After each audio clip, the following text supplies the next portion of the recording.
Walter Russell Mead is the Henry A. Kissinger Senior Fellow for U.S. Foreign Policy on the Council on Foreign Relations.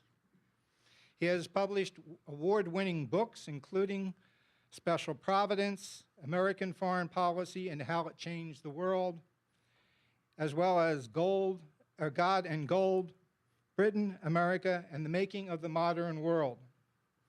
Mr. Mead writes regularly on international affairs for such publications as the Los Angeles Times, the New York Times, the Wall Street Journal, Foreign Affairs Journal, as well as the New Yorker. Mr. Mead is a graduate of Yale University. Would you please join with me in welcoming Mr. Mead? Thank you.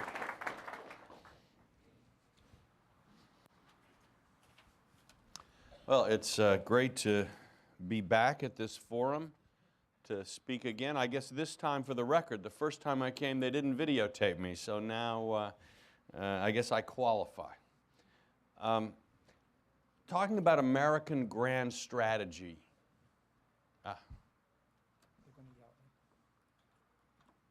Thank you. Can everybody hear me, by the way? Okay. Talking about American grand strategy is a little bit difficult. There was once a British diplomat who wrote that the subject of American foreign policy is like the subject of snakes in Ireland. There are no snakes in Ireland. There is no American foreign policy, certainly not grand strategy. Or sometimes as I look at the record of American foreign policy as we lurch between one president and the next, or as Congress interferes in various ways with the executive and the two parties are fighting with each other and the NGO crowd is going crazy and the CIA is conniving against the various other intelligence organizations. Everybody's dumping on the State Department and these kinds of things. I think of what Stalin once said about Nikita Khrushchev. You dance like a cow on ice. And that's not sometimes an unfair characterization of the way American foreign policy looks. We don't have, per se, a grand strategy in the sense that we don't have what people historically mean by grand strategy. You know, Otto von Bismarck had a grand strategy when he ran the foreign and domestic policy of Prussia, then the German Empire for 30 years. Prince Metternich had a grand strategy. Talleyrand had a number of grand strategies. Whatever grand strategy you wanted him to have, he would have. But in the United States, we don't do very well in terms of long-term planning. Our secretaries of state rarely stay in office for 4 full years. Our presidents at best get 8. This is a very short tenure to be thinking about grand strategy in the classic sense. Moreover, our institutions of national security are weaker. Our bureaucracies are weaker, in particular the State Department. If you go to a lot of countries, you'll find that when the political parties change, the government changes, very little changes at the foreign ministry. I think in the Turkish foreign ministry, maybe 2 or 3 officials at the very top change. Everybody else stays in place. These kinds of bureaucracies, self-confident, self-governing, in a sense deputized by the rest of society, with the task of coming up with a long-term strategy and set of doctrines and visions for their country, these institutions produce what is easy to describe as a grand strategy, an overall vision for where a country's interests lie and how these interests can be defended under existing conditions. But in the United States, our State Department changes profoundly from administration to administration as political appointments reach very deep into the bureaucracy. And in any case, our system of government gives far less weight to bureaucrats. I'm sure as many of you know from personal experience. Our system is deliberately built to be open to populist and political pressure of various kinds. So one thinks classically of the foreign policy of a great state as being, the captain is at the wheel of the ship of state, guiding the ship through the passages of the sea. In the United States, what we have is something rather different. It's more like a brawl on the poop deck, with everybody on the ship rushing up. The sugar lobby is pulling it this way, and the feminist lobby is pulling it that way, and the disarmament folks this way, and the armament folks this way, and the ship is sort of never really adhering in the short term to any clear course. It kind of lurches. And everybody looking at this thing says, what a disaster. American foreign policy almost always looks like a failure to virtually everybody. Everybody's fighting to get control of the ship, and the point is, the ship never goes where anybody really wants it to go for very long. You may be able to steer it a little bit this way, but then these other people come along and pull it that way. So no one, except maybe sometimes by chance, is ever 100% satisfied with what American foreign policy is doing. And the disorganization is so deep and so profound that it mystifies everybody in the world who tries to deal with us. We'll have, very typically a situation where the American president decides this is going to be nice to Saudi Arabia year. We want to make them happy. We want to make them feel secure and content and affirmed. So the president makes plans for a visit. The vice president visits, the secretary of state comes, and everyone is very nice, and we're signing new partnerships and doing wonderful things.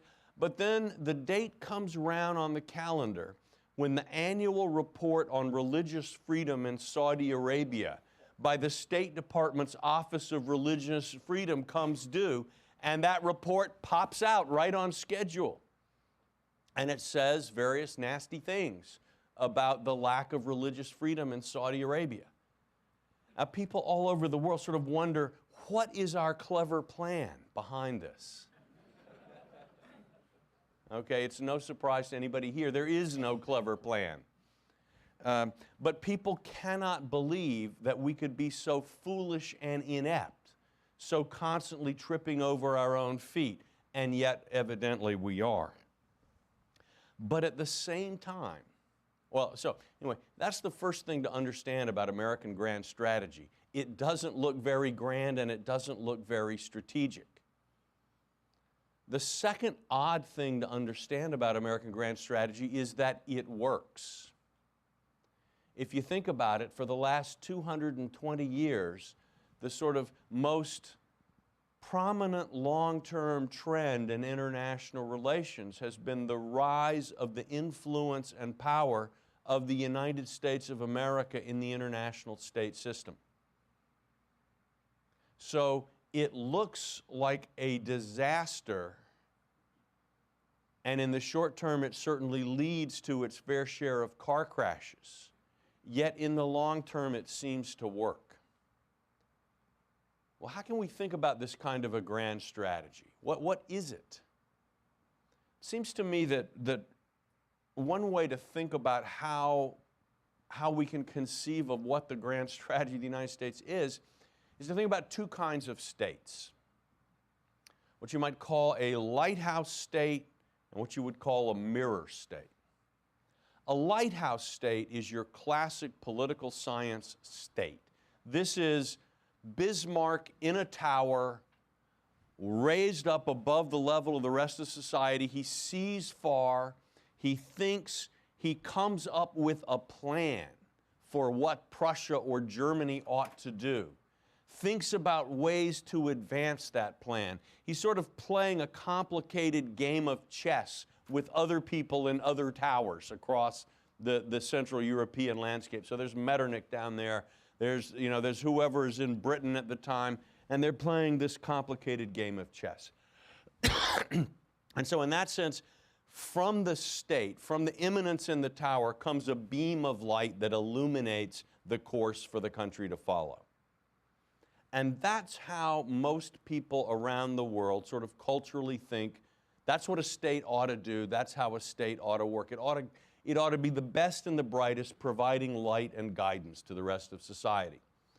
In the United States, typically we have a somewhat different model, call it a mirror society. That is, a mirror state. The state tries to reflect the various forces and voices in civil society so that our political process reflects the different interests and voices and coalitions and groups in our society. And so the struggle that I speak of, the struggle at the poop deck to control where the wheel is going, is meant to, in a sense, reflect the struggle in our society of different and competing interests and voices. And the idea is that this is a different way of determining the national interest from the classic Lighthouse State form, because in a sense, the course of the ship represents kind of the vector of all the interests on board. That is, the more people that want the ship to go in this direction, the more likely it is to kind of drift over that way some. The national interest is seen not as a single grand plan, but as the kind of sum of all the petty interests of all the people and all the economic entities and so on that make up the population. And so this mirror state, to the extent that it has a strategy, a grand strategy, it isn't an intellectual construct that is developed in the abstract by great thinkers or even mediocre thinkers. It is rather whatever order and structure there is to the interests of society itself, if that makes any sense. And that the way to understand American grand strategy, it seems to me, is not to sit around in a room and thinking about, we could position these people here and do this, and this could be our clever plan, but rather to look at the course of our history and see what the patterns are in what we do, how we conceive of the world, how our political process yields certain types of results over and over again, and use that to help us understand what the kind of inherent interests in this enormous collection of people that make up the United States would be. And it does seem to me that if you look back at our history, a pattern emerges. That it's not a random walk. The ship lurches a lot in the short term and does funny things. But if you step back a little bit and look at that course over the decades, you do see some patterns. We do, I think, have an implicit grand strategy. It's a kind of a secret plan that's so secret we don't even know what it is ourselves, and yet we continue to follow it, which is pretty clever when you get right down to it. And the more you look at this, at this grand strategy, the more you realize we didn't even invent it. Not only do we not know what it is, we didn't invent it. We actually stole it from the Brits. It's a very good thing there is no intellectual property in grand strategy, or we would be paying enormous royalties to the Brits. However, they themselves also stole it. They stole it from the Dutch in the 17th century. And to some degree, what you can say is that the sort of operating system on which American foreign policy runs today is related to version 1.0 of this system was introduced in the Netherlands in the 17th century. Version 2.0 by the British around 1700. And maybe version 3.0 introduced by the United States in the 1940s. Is one way to think about the evolution of this grand strategy. And what is this grand strategy? The secret Anglo-American plan for global domination. Again, the first thing to note about this strategy is that it works. For 300 years, the world has seen the emergence of two English-speaking global commercial powers. And many people have tried to overthrow or replace or challenge this Anglo-Saxon ascendancy in world history. And who knows, tomorrow they may succeed. I'm not a prophet. But for the last 300 years, looking backwards, we can see there's been a continuity and a pattern to how we've done things, and one element of that continuity and pattern is that it has worked, at least at the level of power politics. So what is this secret plan? What is this grand strategy that is embedded in the structure of our society? I would argue there are 5 key points to this. This is the 5-point plan for global dominion, if you want to know. And please be careful who you share it with. If it fell into the wrong hands, it could be a real disaster. All right. I'm a little worried about the video here. Point 1, starting ground. It's not even a foreign policy issue at all. It's about your domestic society. Have an open society at home. Let's think about the Dutch in the 17th century, as we all so often do. Okay. All over Europe, you have wars of religion. You know, the Calvinists, the Lutherans, the Catholics, everybody is sort of beating up with each other, and over there they're the Islamic Turks, and everybody's beating up with them, and they're beating up on everybody. At that point, they're doing more beating up than getting beaten. But in any case, in the Netherlands, they come up with this different idea. Okay, they say, okay, we're Calvinists. And you know what? Everybody else is going to hell. And in fact, some of the Calvinists who aren't even that good at it are going to hell too. But okay. All right, that's going to happen. God's sending you to hell, sooner the better, and all of that. But meanwhile, all right, we're just going to live side by side. So you Lutherans, you go ahead and do your evil schismatic Lutheran stuff. And just pay your taxes and obey the laws, and that's okay. And even you Catholics, you idolaters, you rosary playing mackerel snappers, again, just do your evil stuff quietly. Don't do it in the streets and frighten the horses. But if you abide by those rules, that's okay. You can be here. You can participate. You can pay taxes. You can help us all get rich. And you know what?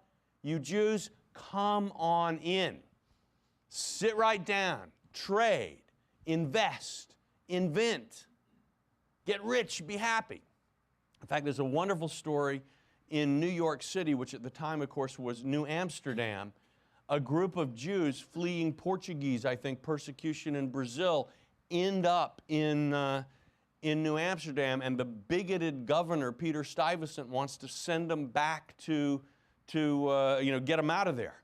And so they write a letter of protest, and it goes back to the Dutch company that runs New Amsterdam. They basically send a letter to Peter Stuyvesant. By the way, some of the stockholders in that company were Jewish. And they sent a letter back to Peter Stuyvesant saying, "Dear Governor Stuyvesant, you may not have observed the purpose of this colony is to produce income for its proprietors. A colony which has no population cannot produce income and profits. You will therefore not drive away law-abiding people who wish to settle in New York. Is that understood?" And it was understood. And the Jews were settled in New York, and history was made. All right? But there was more than this, more than just letting people from different religions in. It's also about ideas. If you're a scientist at a Dutch university and you come up with some theory that's different from what people thought before, the Inquisition is not going to be knocking on your door. You can actually publish the theory and have it discussed by other scientists. Probably want to be careful with your emails, but that's a different story. So you have intellectuals coming from all over Europe who are fleeing persecution. John Locke, the great English theorist of toleration and liberal democracy, flees to Holland so he can be safe to think and write and publish. René Descartes comes to the Netherlands so that he can publish. After 3 years of Dutch food, I think he goes home to Paris. He realizes freedom is very nice, but there are other things to think about. Okay. But the point is that Dutch universities become this hotbed of ideas, of new ways of thinking, new technologies. And then in business, if you have a new idea, a new technique, you can go ahead and do it. They're not going to stop you. So the Dutch invent the joint stock company. The first real stock market in the world is the Amsterdam Exchange. They even had the world's first big boom and bust with the tulip bubble. And when that happened, they didn't say, okay, we're banning all capitalism, all business market stuff, and we're going to penalize all traders and everything. They said, okay, well, we're going to be careful about that tulip stuff, but we're going to keep on with this market business. All right? The Dutch actually invent in this tiny short period of time of the 17th century, not only the joint stock company, the basic way for doing business, but the core method of funding the national debt that is still at the heart of the operations of every central bank in the world today, with the exception, I think, of the Central Bank of North Korea, which has a different model in mind. But in that sense, both the way we manage our private companies and the way we manage our states come out of this fermented, open society that the Dutch developed. All right, that is step one. Do that. Oh, and also have careers open to talent. So a poor peasant who's really, really smart can become an incredibly successful merchant or entrepreneur. So that it's not just the sort of idiotic sons and daughters of the current leading families who always get to control everything. Make it merit-based. That's part of an open society. Okay. That's plan one, as step one. Step two is you take the show on the road. You engage. You're developing all these new technologies. You've developed these new ways of financing companies, of using capital more effectively. You have new products, new ideas. What do?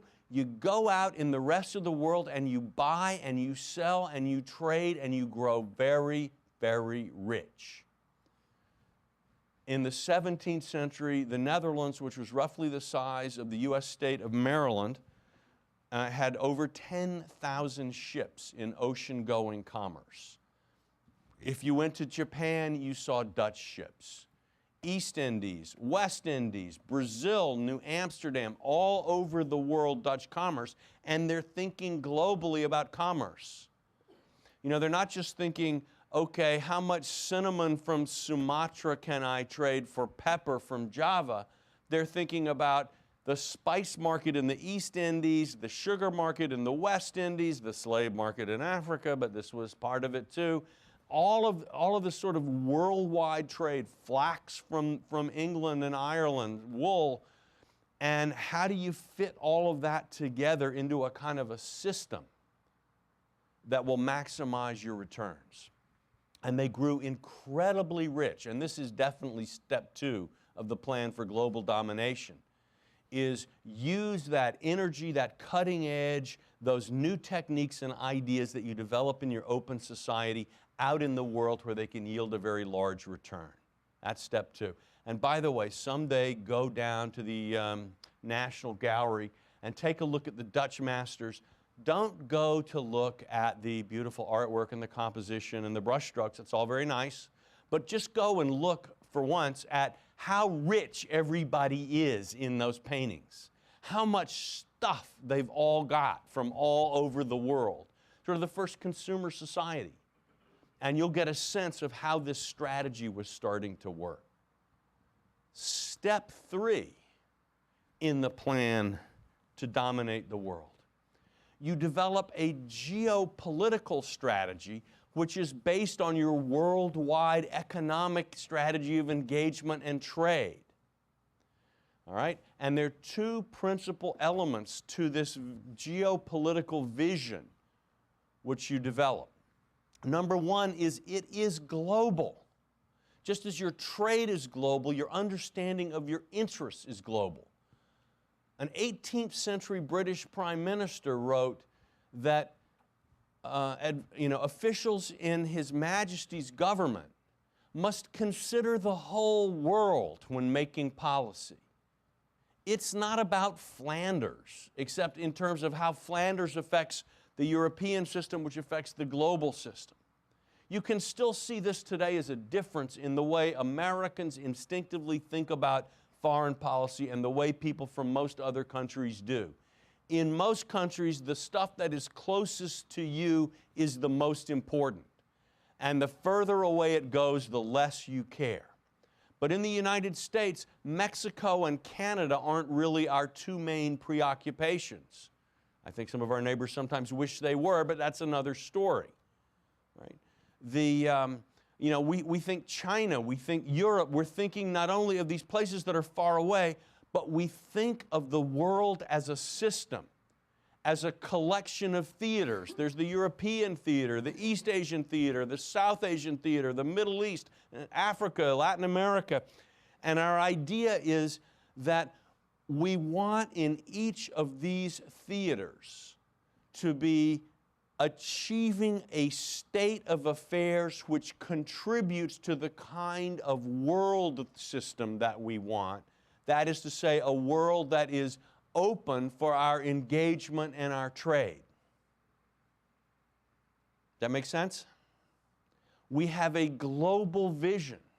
That is not the way most countries around the world think even now. And the British had it in the 18th century. If you look at the history of the great power politics of the 18th century, you will see that Prussia and Austria fought two enormous, bloody, horrendous, expensive wars to see which of the two of them would end up with the province of Silesia, a lovely principality in the Polish hills. And in the end, it was Frederick, and so remarkable was this achievement that he is known to history as Frederick the Great. Okay? But while Frederick and Maria Theresa were fighting it out over Silesia, Britain was kicking France out of India and North America and laying the foundations of what still today remains the sort of geopolitical structure of the world. That's thinking globally. All right? And classically, this involved a balance of power strategy on the European continent, which was the big one in those days in terms of where power was, so that no other power in Europe could organize Europe in such a way to use all of its power and might to attack the British world system. All right, so the British didn't want to conquer Europe. They weren't looking for, they weren't thinking revenge for the 100 Years' War. We're going to get first Calais back, then Aquitaine, and soon it will all be ours again. They're not thinking that way. Instead, they're thinking, how can we build a world system that works for us? All right, that is, I think, point 3 of the strategy. I should add that this strategy is by and large a maritime strategy. When Admiral Mahan wrote The Importance of Sea Power, he wasn't just giving tactical advice on how you should organize your ships in a given fleet. He was talking about the importance of the wealth that accrues from widespread trading networks as a foundation for power. All right? So a global maritime strategy where you control the sea lanes, you can protect at any rate the sea lanes and assure that your commerce is able to get to where you want it to go. Step 4 in the plan to dominate the world. Okay, you've built your global system. You're England. It's the 18th century. You've defeated France, 1763. They're toast. And they don't know it yet, but they are. And you are ready to roll. Now, you could do at this point what the Spanish and Portuguese had done.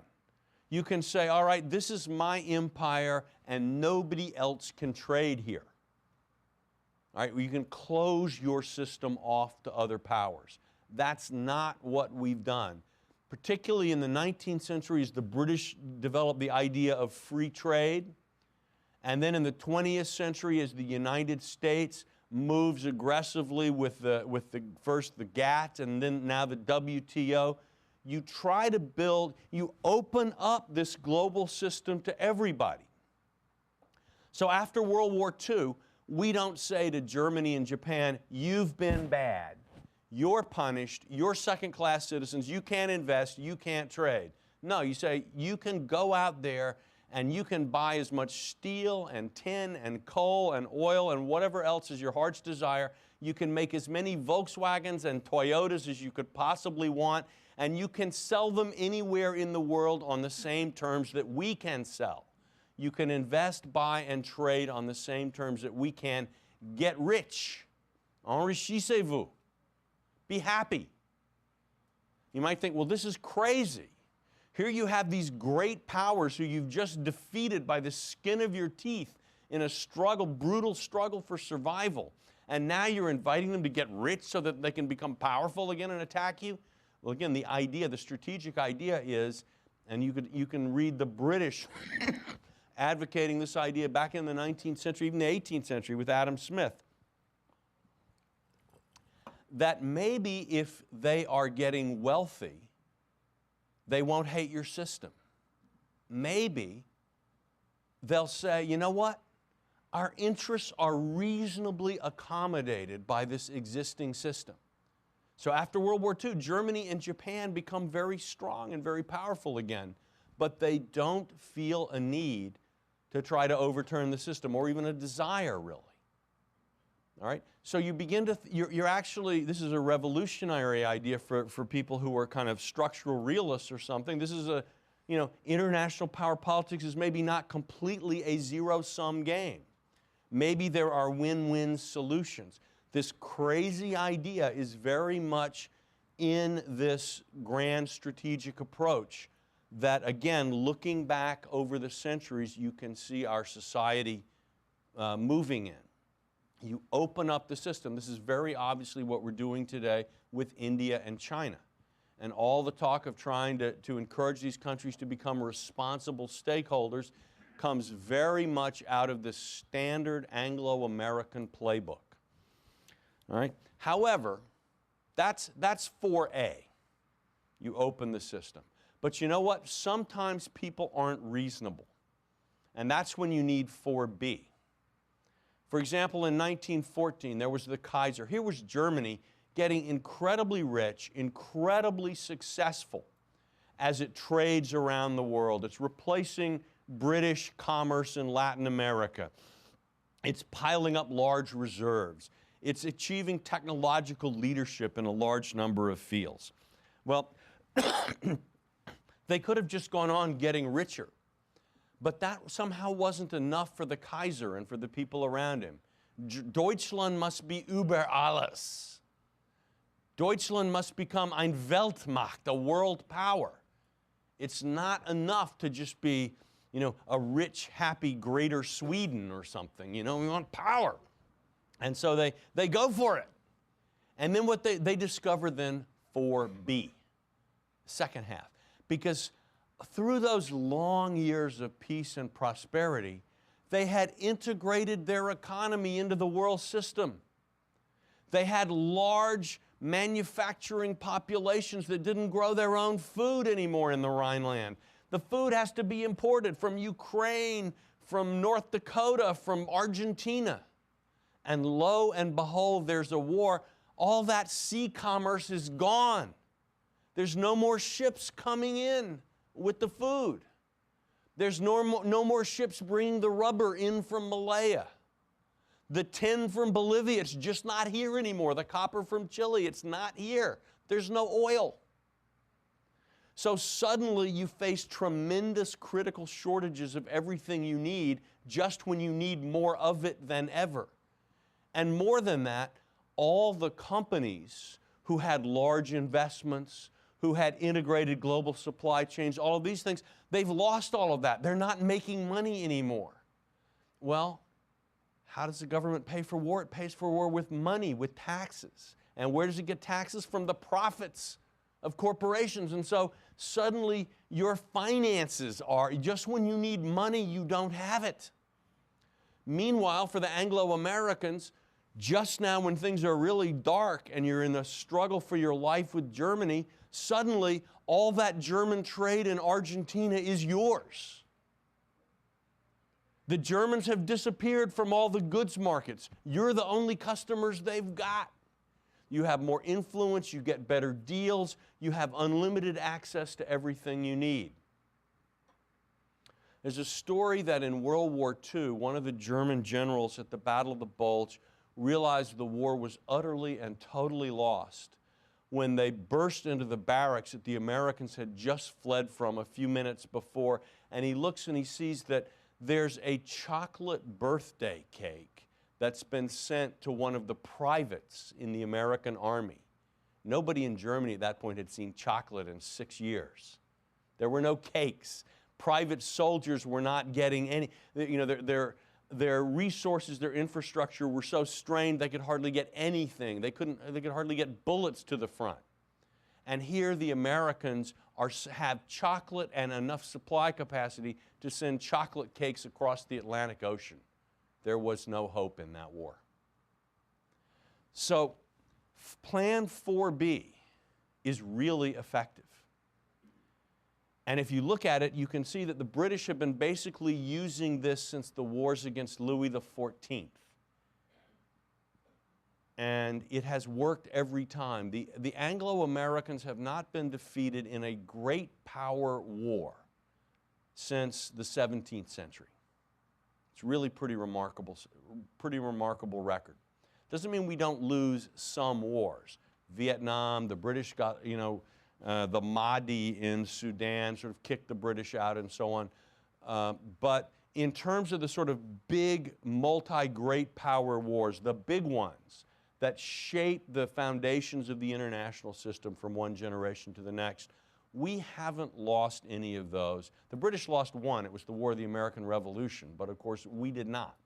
So either the British or the Americans or both together have been on the winning side in every single one of these wars, from the War of the League of Augsburg through the Cold War. And that is, I think, an important and powerful fact in world history that we don't think about nearly enough. All right, so the fifth element in our secret plan for global domination is the most insidious, hypocritical, cold-hearted, cynical thing that we do. I'm almost ashamed to mention it to you, but in the interests of frankness and to let you know how the world is actually run, I will tell you even this embarrassing secret. That is, the fifth thing we do is we promote open society, liberal values around the world. I know you're as horrified as I am to think about it. Again, you would think this was crazy to do. But if being an open society is the secret of our power and success, why would we tell anybody else? Why would we be telling the Chinese to be more democratic if in fact autocracy is limiting their development? Shouldn't we just sort of quietly snicker and watch them fail? Wouldn't that be more fun and more prudent? All right. But in fact, we do seem to believe as a society that we are better off if we are encouraging in others these same behaviors. Well, why might this be? Well, number one, it is true that you cannot get rich trading with a poor man. Unfortunately, this is the case. In 1945, you could argue that the United States of America had the world right where we wanted it. They were starving, broke, and poor. Europe depended on us for their daily bread. We had more than half the GDP of the world. We had more than half of the gold in the world. We were the greatest oil producer, and we had a nuclear monopoly. Why would we want anything to change? But I think we very wisely understood that we cannot be prosperous. If the Europeans cannot buy, we cannot sell. And furthermore, if they are all starving and failing, participation in our global system is not going to be very attractive. 4A is not going to work very well if they're not able to take advantage of it or see the benefits to them. And that's still true today, that we worry less as a society in general about parts of the world that are being successful rather than parts that aren't. We are probably happier with a rising, richer China than we would be if China were to stop rising and start getting frustrated. And in the same way, it's the Middle East where development doesn't seem to be working and ordinary people's standard of living is not improved. That's where we find the most bitter hatred of the American system, the American state, and American values. So we want other countries to be able to participate in 4A. And that means they need to have some liberal open society elements in their society. Rule of law, good economic climate, some sort of stable political institutions, these kinds of things we have been laboring to promote, and the British did before us. Not always consistently, certainly with an eye to our own short-term advantage, but nevertheless, if you look at our sort of broad history in this, you'll see that it is that the promotion of open society values around the world has been an element in American grand strategy for decades and even centuries. So that is the plan, the secret plan. Again, very few policymakers in the United States wake up in the morning thinking, okay, which one of the points shall I work on today? All right? And yet I would argue that if you look back at the pattern of what we end up doing over the centuries, it is more or less shaped by this approach. This is, in a sense, in our social DNA somehow, in our culture, maybe in the structure of our interests. Now, there is a flaw in the plan, and it wouldn't be fair of me not to share that flaw before I go on to say just a couple of quick words about the current state of the plan, and then open the floor for questions.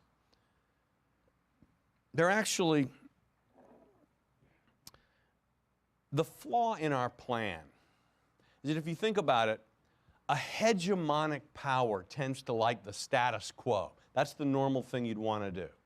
You know, once you've gotten everything the way you want it to be, once you're the pharaoh and you just rule everything that you can see, you want time to stop.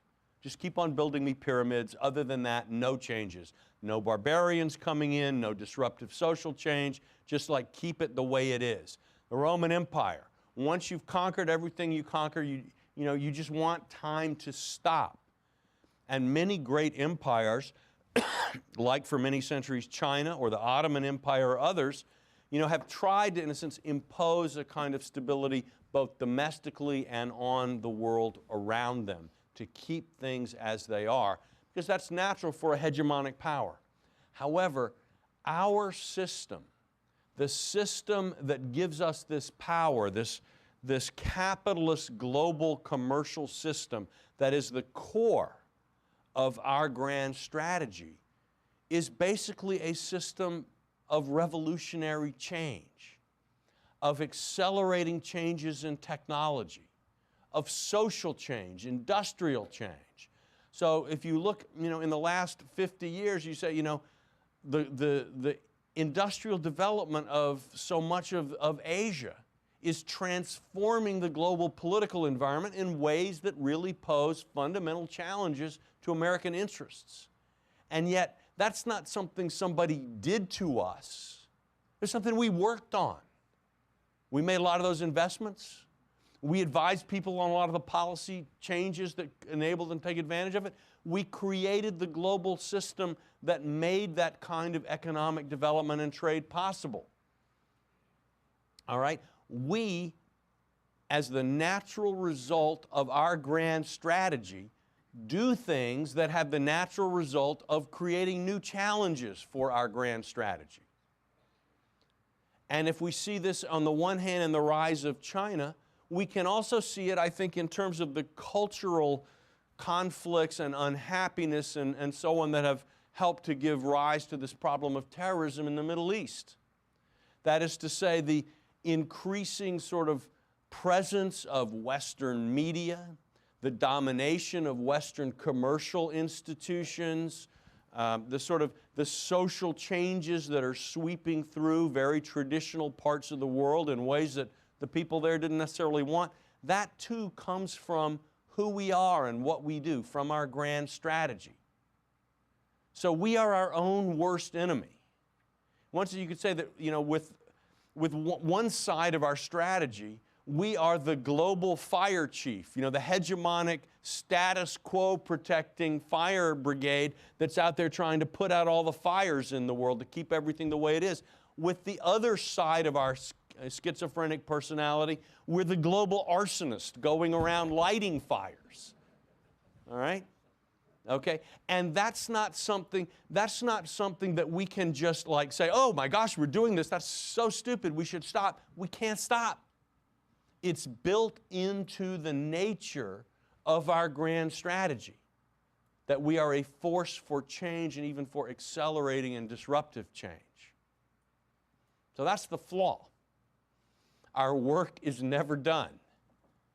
The more successful we are, the more trouble we create for ourselves. And I'm afraid that's just the way it is.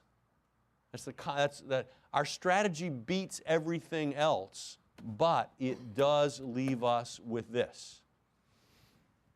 And that means that each generation has to, in a sense, reinvent strategy and work in a new world and with new conditions, new rivals, new potentials, new dangers. All right, so that I think is the big picture. Let me say a couple of things about where I think we are now in this, and then I will open it up for questions. I'm actually rather more optimistic about the current state of American power than a lot of folks seem to be these days. That is to say that, the last couple of years has been one of the great sort of, episodes of whining in the history of the United States. Chinese are eating our lunch in Africa. We're losing the war. 2 years ago we were losing the war in Iraq. Now we're losing the war in Afghanistan. The meltdown of financial institutions has exposed the fallacy at the heart of the Anglo-Saxon capitalist model, and China, has discovered the secret, and we're just toast. We're backwards. Their sort of state system is really going to work much better. All of this would be far more convincing to me if I hadn't made the mistake of wasting so much of my youth reading history. Obviously I should have been out playing Pong and other things.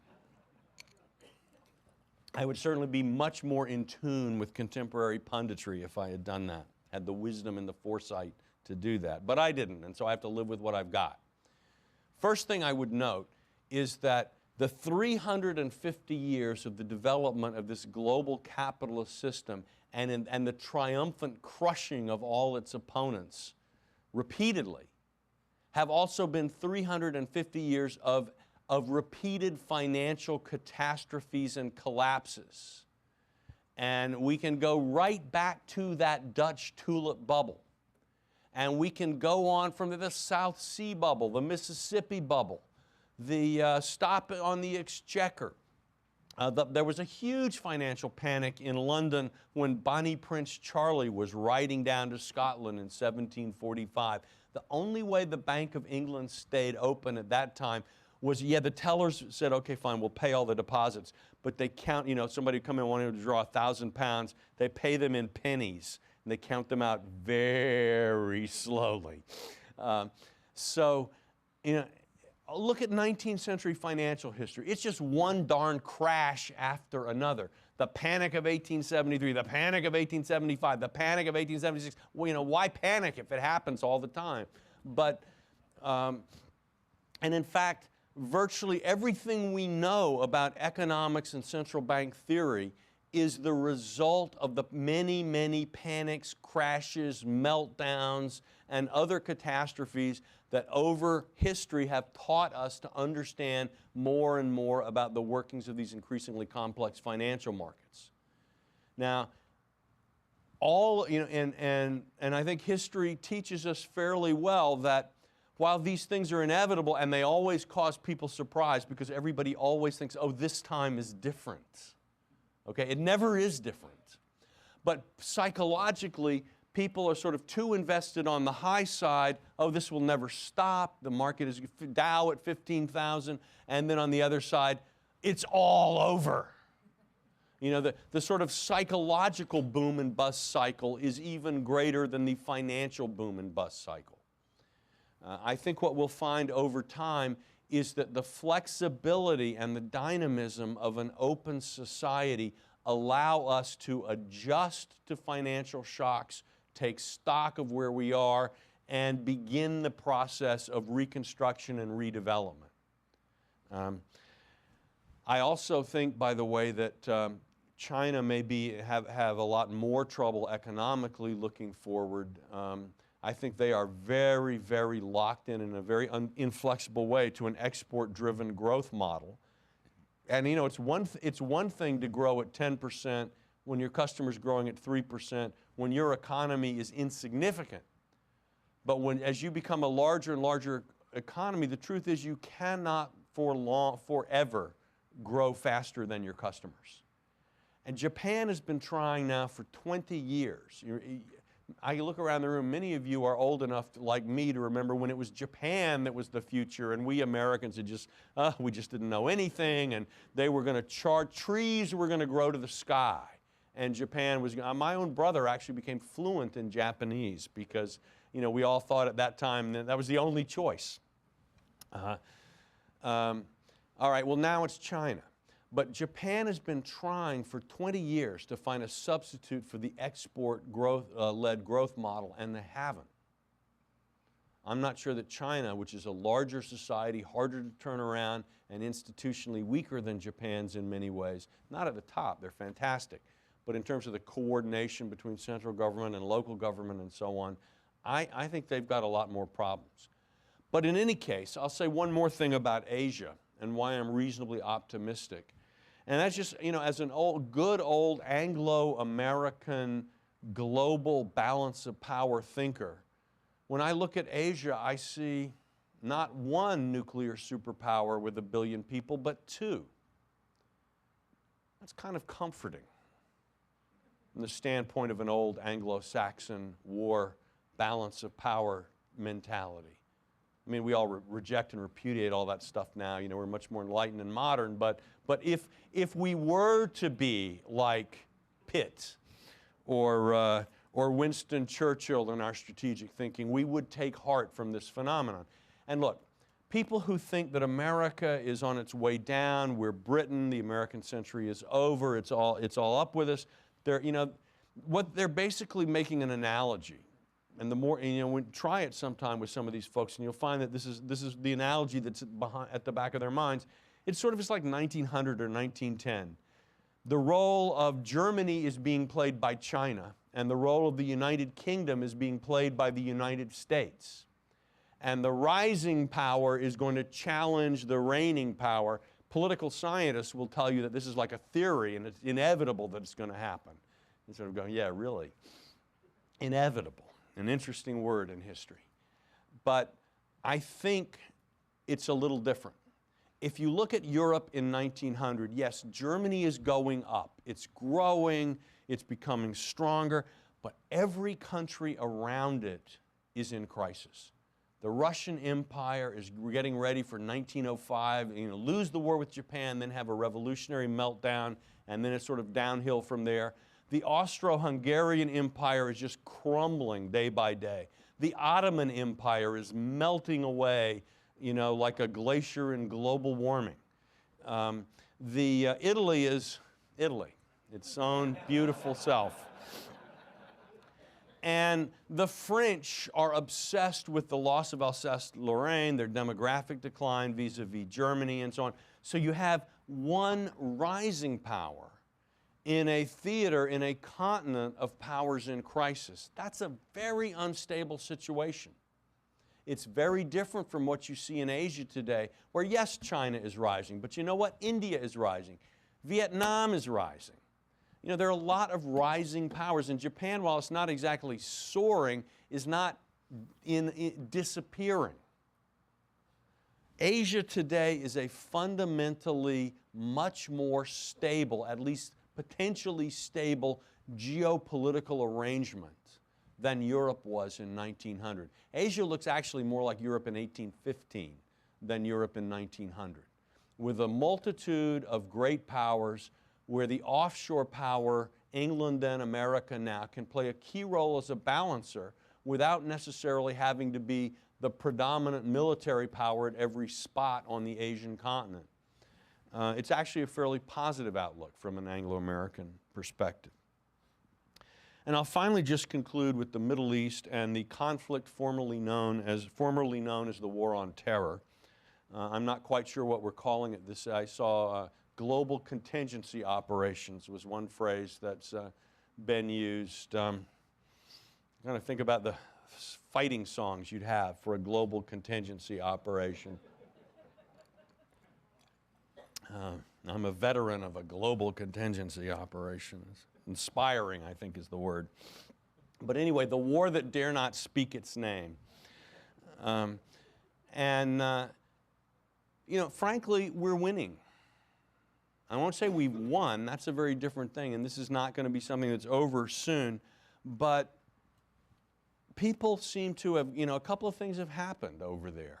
One is that Al-Qaeda looks, the latest study I saw showed that it's killed 8 times more Muslims than non-Muslims. That's actually not a good ratio. And the people that are carrying this message in the Arab world, it's not you and me, it's Al Jazeera. You know, Al Jazeera is showing shots of crowds in Baghdad weeping as bombs go off in their markets, of crowds of Muslims in Pakistan weeping as they collect their dead and their wounded from these car bombs. These terrorists have never been able to escape this sort of strategic trap that either they do nothing, in which case they sort of become irrelevant and fade away, or they kill lots of people in horrible ways, in which case they become incredibly visible, but not necessarily beloved. And I think there's the Islamic world today is further away from any idea of a clash of civilizations than it was in 2001. And I can say that as someone who spent a great deal of time in the last 8 years traveling around the Islamic world, making speeches, sort of like this one, about American foreign policy to a lot of folks who didn't much like American foreign policy. And you know, I'm convinced that they are no longer, or that the majority never really was against, you know, in favor of a clash of civilizations. But the horror with which people see these terrorists is something that's really very interesting to see. That is not the same thing as victory, but the terrain and the landscape of the conflict have changed in ways that are fundamentally favorable from our point of view. And I think in some ways our new president is doing a very good job at capitalizing on some of that. So I'm relatively optimistic about the American project. I mean, the trouble is with being optimistic is it means that we'll be creating new troubles for ourselves. You know, success means that we're free to drive ourselves crazy by creating new problems. But at least in that sense, I can be optimistic. But now I think it'd be a good time to throw it open to questions from the floor. Thank you. Two observations, if I may. Sure.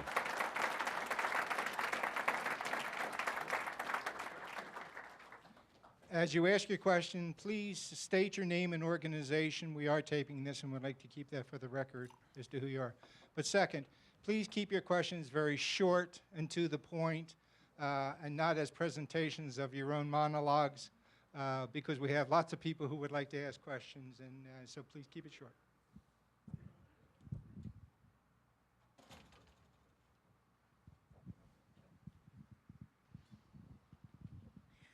This may be kind of a question of the heart. My name is Claudia Farris, and I guess I'm here because of my connection with George Mason University and the Department of Computational Social Sciences. Okay. Your first point had to do with what I might summarize as separation of church and state in some way. I know that's a narrow take on it. You're talking about open society, but inherent in that was the Dutch propensity to separate those two things. In America, we have no problem with Islam because of our tradition in that way. But in Afghanistan and Pakistan, you have their constitutions defining them as Islamic states, and their officials have to take oaths of office that make them committed to Islam. How do Islamic governments play in this global hegemony as theocracies? Okay. Well, a couple of comments. One is, I don't actually think a lot of people in Afghanistan spend a lot of time thinking about the Constitution, in the sense that, I think there's a way that society, the state, it's not so much the problem that the state is wrong, as that the state is just so weak and, in a sense, irrelevant to so much of what actually happens. Islam is in the society, and Islam is very powerful. But again, if we look at the West, look at all the different models we have for the relationship between church and state. In Britain, the head of state has to be by law a Protestant. If the Queen wanted to convert to Roman Catholicism, she'd have to give up her throne. If Prince Charles had wanted to marry a Catholic, he would have had to give up his right to the throne. In Germany, if you're a member of a church, the government withholds a percentage of your income and pays it to the church that you're a member of. So the government is sort of the dues collecting, the pledge collecting. I know a lot of American preachers who think that'd be an excellent system. Problem is it might increase, in America, probably increase the ranks of atheists rather quickly. But in Argentina, you have to be a Roman Catholic to be president. They may have changed that. They were talking about it. But I think Menem had to be baptized before he could become president of the Republic of Argentina. So there are many different ways. In Italy, while formally church and state are separated, the influence of the Catholic Church in Italian life and politics is very pervasive. So I don't think it makes much sense to expect that in the Islamic world there's going to be any less variety than there is in the Western world. At the same time, we've seen enormous differences in the velocity at which Western countries have moved to the separation of church and state. Ireland, if you sometime go back and look at the first constitution of the Republic of Ireland. I believe it begins with the words, "In the name of the most holy Trinity," and sort of moves on from there. Spain, as late as Franco, Protestant worship had incredible limits on what you could do. No open processions and things like that. There were cases of mobs attacking Protestant churches because insulting things had been said about the Virgin Mary in them and so on. So again, a sense of history is going to make that line of division between the Islamic world and the Western world a lot less clear than it now seems. In general, I would say Afghanistan, in some ways, you could, call it the West Virginia of the Islamic world. That is, with all due respect, anybody from West Virginia here.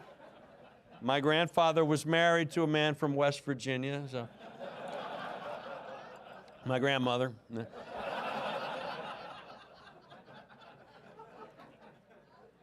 As I recall, he liked fried squirrel. But anyway, the thing is that Afghanistan is probably not going to be the cutting edge of the Islamic world's march into modernity. Maybe I'll just leave it at that. I've gotten myself in enough trouble. Yes. Hi, Jerry Sohan, Air Force District of Washington. I got something completely different out of the first topic, and what I see is your underlying theme was basically let Adam Smith's invisible hand work to reap the benefit of David Ricardo's gains from trade. And that's all 5 points summed up right there. In that context, why does it matter if somebody else like China or whomever does well?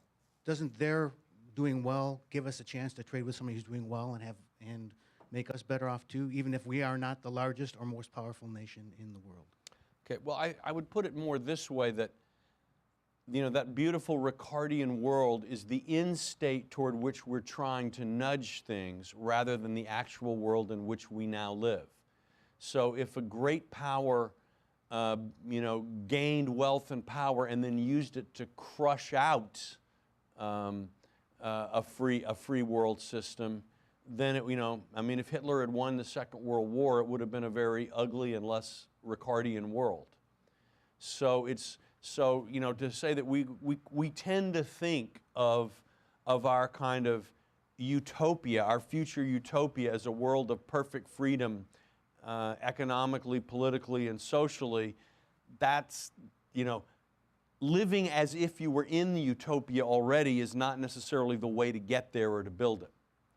So I think you should see the strategy that I'm talking about is, to some degree, our society thinking about how do we push the world down this road and how do we get there ourselves. But I would agree, and I think this is an important point, that unipolarity is not the goal of the Anglo-American game. If you think about the long history of sort of British as well as American world power, there have been times when the British were pretty much unipolar. 1763 is really one of them. Some degree in the 19th century, again, they had a unipolar period. But those are usually not the times when the system is the most secure, because then the system rests only on your power. You're actually better off in what I would call a system of benign multipolarity, in which there are many different power centers, and they compete with one another in all kinds of devious and sometimes, especially if they're French, infuriating ways. But they basically all accept the kind of overarching rules of the game and logic of the system. All right? And in that that's the best situation for us, for the Americans probably, because we then do not have to bear the full cost of maintaining that order, because other responsible stakeholders are doing it for their own reasons. I think a lot of the punditry has gotten American power wrong, because they view unipolarity, is it the American century? Well, how unipolar is the world? And that tells us, is it the American century? Are things going well or not? If they're becoming more unipolar, it's getting better, we're winning, yay, yay. If it's becoming more multipolar, uh-oh, trouble. Okay, if it's sort of contentiously multipolar, that is, you have power centers, major power centers, that are actually trying to overturn the world system, a la Japan in 1940, Hitler's Germany, the Soviet Union, well, that's pretty nasty and that's not good. But if they are benign multipolar players, in fact, you are probably better off when you are less responsible for carrying the full weight of the world on your shoulders. Margaret Polsky, George Mason University. Thanks for a very engaging and delightful talk. Question with respect to your point number 5. In your view, does it matter how we promote, how specifically, how we go about promoting our liberal values and open society values abroad? And if so, do you have any thoughts about principles that should guide us in how we go about doing that? Well, I think the reality is our society will continue to work in a rather chaotic way toward these goals, because in American society, one of the features of an open society is that a lot of people have different working definitions of what an open society is, and also what the priorities are. So I've got, my friend Isabel Coleman at the Council on Foreign Relations, works on women in development and makes a very cogent argument that the best way to advance open society in a lot of places is to really work on women's empowerment, women's rights, women's education. It's a strong argument, but I know other people who make, different constitutional arguments or economic policy arguments. I think the truth is that our society will not resolve these debates. And therefore, our society will go on rather schizophrenically and somewhat opportunistically, throwing out lots of different agendas. And as you've noticed, I'm sure the fads change from year to year and decade to decade as to, what is the bill of goods we're trying to sell the third world here. So I think that's probably okay, because I'm not sure that the best way to promote an open society is to come up with the official definition of open society and the official golden path to achieve it. And maybe this chaos and contentiousness will work. There's a lot of Adam Smith in my thinking, clearly.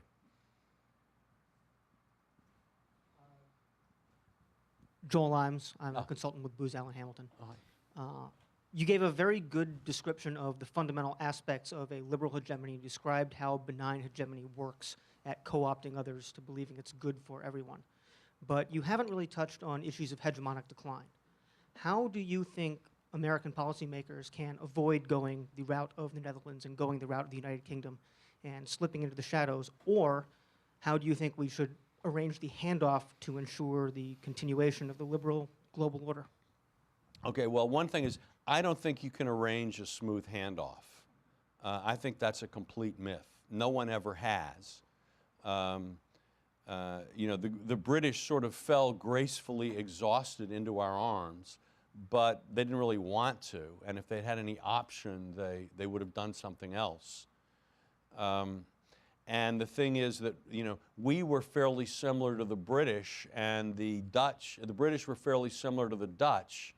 I don't actually see that many candidates out there who want to do the kinds of things we've done. So I'm not a big believer in the handoff theory, unless Canada suddenly develops sort of a whole new kind of ambition. And I don't see much sign of it. So, and again, I think hegemonic decline, why did the British Empire fall? There's sort of two dimensions to that. One is, why internationally did Britain, lose ground to other rivals? More fundamentally, though, why did the British become, in the 19th century, the British were the cutting edge of everything. The new technology, the most ferocious capitalism, the most radical transformations of life. The British were just out in front. And then in the 20th century, they just all wanted tea and crumpets all the time. It's actually amazing, I think, from World War I just about to Margaret Thatcher, with the sort of exception of World War II, where someone had a gun at their head and they had no choice, the British establishment was never happier. This may still be true, by the way, never happier than when they had found a truly suicidal consensus. Neville Chamberlain was a much more popular figure in British life than Winston Churchill. Margaret Thatcher, they just hated her. They were, before, in the 1920s and 30s, they were sort of clubbily united in a philosophy of decline. In the 1950s and 60s, they were clubbily united in sort of welfare state industrial decline. They hated it when they were forced out into something else. Now, I think to some degree, we can avoid that fate, partly because we're just much more ornery and contentious than they were. Over the years, the British, a lot of their truly eccentric, weird, unclubbable types moved to places like America and Australia, the sort of, cranky, annoying ones. Sarah Palin's family left England probably fairly early, I think. Just weren't willing to tug that forelock to the squire. So, what was left maybe gets a little more conformist as time goes on. I don't know. I think, interestingly, the loss of Ireland removed one of the great sources of kind of debate and contentiousness and helped allow the British establishment to ossify that much more. I think, when I see that we've actually entered a post-partisan era of good feeling, then I will feel the time has come to quietly pack one's bags and look. As long as we hate each other, as long as we are arguing and fighting and our political life just resounds with screams and charges and opposed philosophies at work, probably that's a sign that we still have the dynamism. The other thing, by the way, I would say is, as long as there's a lot of religious belief in our society, I think a society where people disagree deeply about religion and have deeply felt religious convictions that aren't all the same tends to be a healthier place than a society that has a nice, rational, sort of cool, post-religious consensus. It's great that a society has people like that in it, but if everyone's like that, what is it Winston Churchill once said, this pudding has no theme. A society loses a certain kind of edge and tanginess, I think, without some real deeply felt convictions that are at war with one another in some sense. Tony Smith, French American Foundation. I'd like to, I'm not going to ask you a question about the French. I want to ask you a question about, I want to draw you out and challenge you perhaps a little bit on the very end of your remarks, where you express, I think, guarded optimism about trends in the Islamic world. You said if I understood you correctly, you go around and the audiences that you talk to and the Muslim audiences seem to be objecting more and more to the extremists within them. Now, I don't see myself a lot of evidence in that direction. You can turn out marchers all over the Islamic world when a Danish newspaper with their free press publishes some cartoons attacking the Prophet, and yet when Rawalpindi has repeated attacks, yes, you see weeping widows, but you don't see marches all around the Islamic world protesting the heinous acts of the terrorists. So I'm wondering if you'd just draw yourself out a little bit more on that.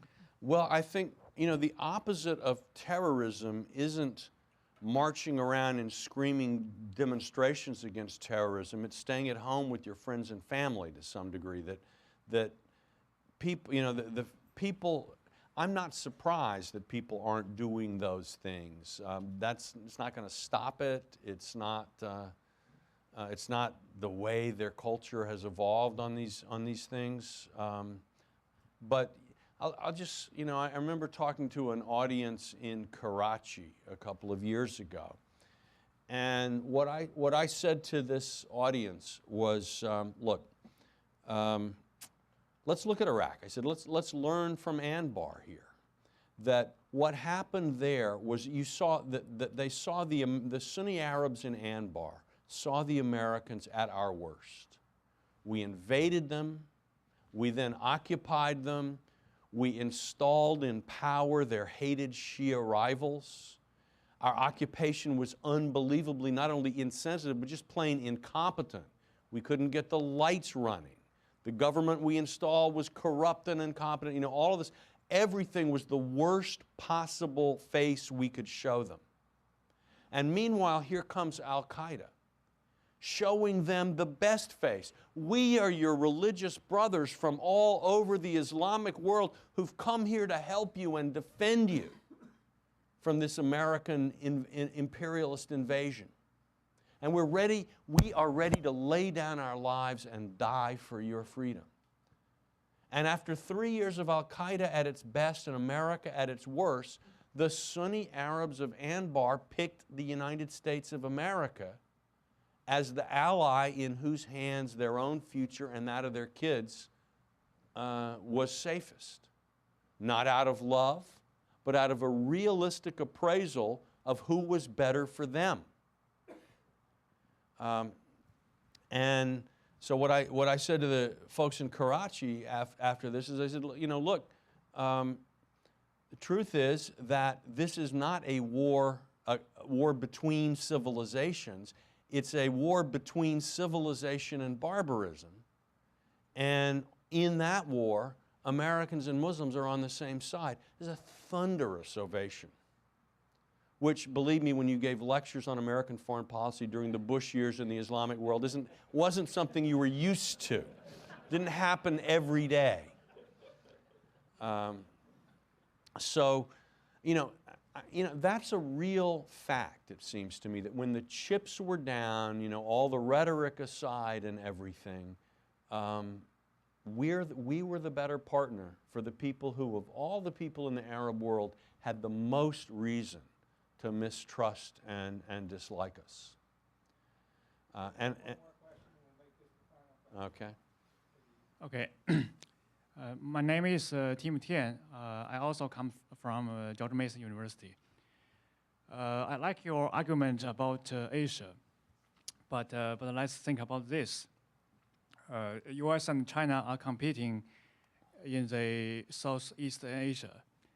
And if China grows big enough, some Asian countries may decide to support China instead of U.S. So even they are still growing, they may still can enhance China's power. So are you still optimistic in such a scenario? Okay, well that's a good question. I should say, since we haven't been able to get to all the questions I'm sure you'd like to ask, one thing you can do is I've started blogging. I mean, it's embarrassing to admit, but yes, I blog. You can find it at theamericaninterest.com. Or even simpler, just walterrussellmead.com. You can go to the blog and probably you'll find at least some of the subjects you'd like to ask me about I've gotten around to on the blog. Look, the future of Asia is not one that anyone can really predict. That's one of the fundamental facts of the emerging order in Asia is we don't know what it's going to be yet. But I think if we step back a little bit, we think about the three pillars of the future of Asia, China, India, Japan, as likely for, our planning horizons anyway, to be the dominant players.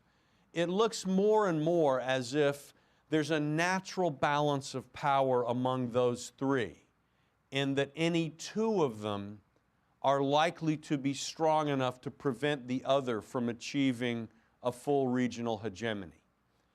And if we add to that equation that the United States as an offshore balancer is going to be sort of available should the efforts of any two powers fail, it does seem unlikely that one single power could achieve that dominant position in Asia. And it would also seem that it's likely that none of the powers would be contented with being the number two power to another hegemon. So that is probably, if we sort of reduce it to the starkest terms, that's why I think we're probably looking at a multipolar Asia for the foreseeable future, and why that scenario for me is not so much one of U.S.-China competition as there's nothing to compete about.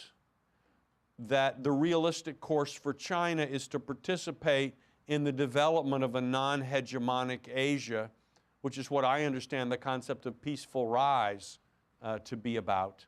And for the U.S., that seems to also be the best possible course. So it actually would seem to me that probably China and America have parallel interests, not always identical, but essentially parallel there. So I am maybe a little optimistic, but I can't help it. That's the way I am. Thank you very much for your attention. Please, Tony. Thank you.